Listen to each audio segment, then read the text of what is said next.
Welcome back to Dead Good Book Reviews. I'm Judith and you're watching another What I'm Reading Right Now video. We're going to talk about what I have been reading, what I'm currently reading, and what I'm going to be reading in the future. This is week 44 of the year, which is terrifying, but we soldier on. I've got a bunch of things to tell you about, so let's get started. I finished 7 books since last time we spoke, which is very, very good. Happy about it. About one a day, always satisfying. I finished The Hero of Ages by Brandon Sanderson. This is the 3rd book in the Mistborn trilogy. This was a reread. I had a very good time with it. I've already started War Breaker, but we'll come on to that in just a moment. I very much enjoyed this. I think The Well of Ascension is better overall, just a more enjoyable book. I don't know if it's also because I don't always love Brandon Sanderson's fight scenes, I guess. Big military scenes, not always my favourite. I don't know.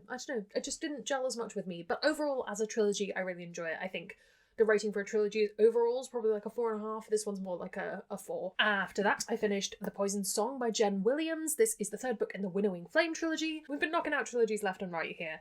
This I very much enjoyed. I think actually this, again, probably the 2nd strongest in this trilogy. I liked the 2nd book more.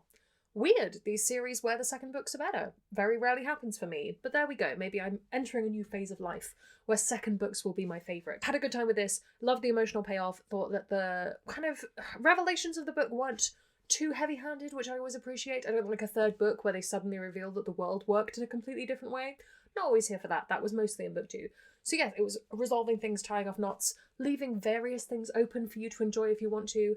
Liked it a lot. I keep saying I'm going to make a video for it. I don't know when it's going to happen, but it will happen. At the very least, when I get to W in Overbooked, it will happen. So after that, I finished Honeycomb by Joanne Harris. This is a collection of short stories that I believe she originally wrote on Twitter, and then it got published into this kind of bigger collection. This is kind of a collection of short stories, but there is a main narrative flowing through everything, so it's a little bit hard to explain. I think it would be nice to read it in smaller chunks, like a story a day for, well, 100 days. There's 100 stories in here. I think this would be a really lovely gift to give someone because it's just so nice to look at. I showed some of the art last week. It's just beautiful. I think overall, potentially a little bit on the nose with some of the politics stuff, but hey, if a book came out of Twitter, who am I to blame it for being too politicsy? I don't know. Liked it, will reread it again in the future. Kind of my current criteria because I'm building up to doing a big book unhaul. So everything I read, I'm like, is this going to make it through the unhaul? Will it do it? After that, I finished Africa Risen. This is by various authors. This is a speculative fiction collection. There's a lot of different authors in here. I enjoyed this. Like with most short story collections, there were some that I really enjoyed. There were some that I didn't. Overall, a good mix of things. I would say I liked more stories than I didn't like. For me personally, I think the sci-fi ones were better. But that might just be where my preference is lying at the moment. I think if you're excited for this short story collection, it will not disappoint. It is a good time. Into some YA, which I haven't been reading much of lately. I finished Fire Becomes Her by Rosie Thor. This is a book that I knew I wanted to pick up when I first heard about it, because I've been kind of seeing Rosie Thor in a few places and be like, oh, that seems like someone I should check out, but maybe it's too YA. And then I saw a copy in a bookshop and I went, I'm going to buy that. I'll pick that up. This is a Jazz Age setting, historical setting-ish, but with a lot of fantasy added to it. Flair is a thing that exists. It is kind of how magic works. It is a magical substance, but it is also used in elections, and the main plot thread of this book is that there is an election happening for, I believe, the presidential election, the head of the country, and our main character ends up kind of torn between 2 sides. There's boys involved, there's a lot of ace representation in here if you're interested in that kind of book. I don't think that'll surprise you if you follow Rosie Thor in any capacity. But yeah, I had a good time with this. I think if you love YA, you'll love it even more. I would definitely recommend it. If you're me and you're sort of niff, this is one that I will hang on to. I think something about it being an election made it appeal much more than a lot of the other YA I've been reading recently. So a good time. Yesterday, I finished Age of Assassins by R.J. Barker. This is the first of the Wounded Kingdom trilogy. I really enjoyed this. I was meant to read this last week, so I'm a little bit behind, but it's fine. I had a great time. I thought that the way that this book was set up was really familiar to The Tide Child, if you've read that series. It's one of my favourite trilogies. I absolutely love it. But we again have this sort of younger male character and an older woman mentor, which works really well. I really like that as a dynamic, and I think R.J. Barker writes it well. In this instance, we have less of a useless male protagonist. Gurton has more skills than Jovan does. Joran. I always mix that up. But yes, overall, a strong whodunit, or who is about to do it, I suppose. We have the idea of using an assassin to catch an assassin in this kind of contained castle environment. It was a good time. I liked it. I'm excited for the 2nd book and indeed the 3rd. And then just now, just while I was polishing off my lunch, I finished Karen Lord's The Best of All Possible Worlds. A shout out to Angela for gifting me this lovely copy. When I started this, I thought, I don't know if if this is for me. I don't know if I got on with Karen Lord's tone, because I read Redemption in Indigo and I wasn't completely sold on it, and I kind of started this going like, ugh, I'm not loving the writing style. I don't know if this is going to be for me. Should I just put it down? I'm getting bogged down in things at the moment. But no, I persevered. And I would say about the 100-page mark, I figured out what this book was doing. And it is one continuous narrative, but it's very much like vignettes within this idea of a world. So we have this kind of civil servant helping these, I think they're survivors, they're sort of refugees. It's complicated to explain within the context of the story, but they're trying to kind of find their place in this new world, and that's a very bad description of it, and I don't just want to sit and read you the blurb. They work together to rebuild his decimated population by searching for the last surviving members of his race. That's kind of the overarching story, and then you have little snippets, and I actually very much enjoyed it. I think I can see the connection between this and Redemption in Indigo, both in the Caribbean-inspired elements and also the storytelling. Just hit myself in the face with books all the time, it's fine. So yeah, I enjoyed it. I thought it was good. I liked the romance. That was kind of what tied me through the whole book. I will probably reread this in the future, and I think I'd get more out of it every time I read it. That kind of book. In a change of pace from the last 2 weeks, I'm only in the middle of 3 things. Everyone be proud of me. I'm still listening to the audiobook of Black Sun by Rebecca Roanhorse. I'm probably going to finish this today. I think I'm like 89% of the way through. I'm really enjoying this on a reread. I think the first time it didn't really stick with me in terms of like who the characters were or what was going on. An audiobook has been much better for me for that. And I'm going to jump straight into the sequel when I'm done, because that is also on Scribd. Not sponsored by Scribd. I'll put my affiliate link if you're interested in joining Scribd to listen to this audiobook, because yeah, it's really good. And as part of my Brandon Sanderson project, I am now reading Warbreaker. I'm about 10% of the way through this. This feels like much more of a YA setup than the previous books have done. I don't know if that's just because these characters are princesses and I'm very used to now having read 3 books of Vin, who is more of like a street rat kind of character. So I'm interested to see where this goes. I have read it before.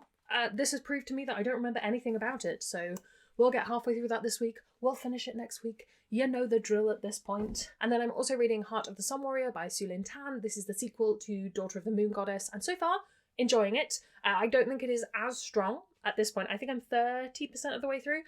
It's not as strong as Daughter of the Moon Goddess was, but I didn't really think it was going to be. So we'll see where it goes. I don't think I'm quite at the point where like the real plot has amped up. There's just been a lot of catching you up on the previous book and setting up some dominoes to fall for this one. So I suspect the next 10% is going to be very dramatic. I'll get back to you on it. Still to read this week digitally, I have Tread of Angels by Rebecca Roanhorse. It's just going to be a Rebecca Roanhorse filled time. This is purely coincidental. I don't know how it happened. But yes, excited for that. Card Sharps. I also have Blood of Assassins, which I mentioned. Still got to read this. Second book in the Wounded Kingdom trilogy. Excited to see where it's going to go. I felt like the first book rounded off quite neatly, so I'm interested to see what opens up in book 2. And I also have The Tiger at Midnight, which is a reread, which I'm rereading so I can read the sequel next week. So more on this later. Is it going to be too YA for me now? Have my opinions changed? Rereading YA is always a bit of a time. I have a bunch of new releases that I want to mention, so I'm going to whiz through them fairly quickly because a lot of these I do have reviews for that will be coming out in the next few weeks. I'm just trying to spread it out so you're not getting 5 videos from me this week. As much as some people might enjoy that, I feel like it would lead to a lot of people hitting the unsubscribe button. Ocean's Echo by Everina Maxwell. This is one that's got a review coming out very soon. This is a really great sci-fi. I've talked about it in recent videos. Romance dealt with things that I was concerned about in a very positive way. Excited for more people to read it. A Fractured Infinity by Nathan Tavares. This is a really, really nice MLM, sci-fi, alternate universes kind of book. There's a review coming out for it, so you can hear my thoughts about it then. The World We Make by N.K. Jemisin. This is a fantastic sequel to The City We Became. Just a wonderful book. If you haven't read The City We Became, you shouldn't pick this up until you've read that, but you really should read that because it's so well written. N.K. Jemisin is fantastic and continues to be and will probably be forever. A Restless Truth by Freya Marsk. This is out. This is the sequel to A Marvelous Light. I have a review coming out on the 17th. I'm part of the blog tour though, so if I remember, I will link the blog tour post somewhere in the description so you can go and check out other people on the tour before my review comes out and formulate your own opinions. Strike the Zither by Joan He. I've talked about a couple of times here on the channel. I very much enjoyed this. It's a really good YA book about war strategy and other things going on. If you like Joan He's writing, I think you'll like this. If you're looking for a new YA author to explore, I really enjoy Joan He.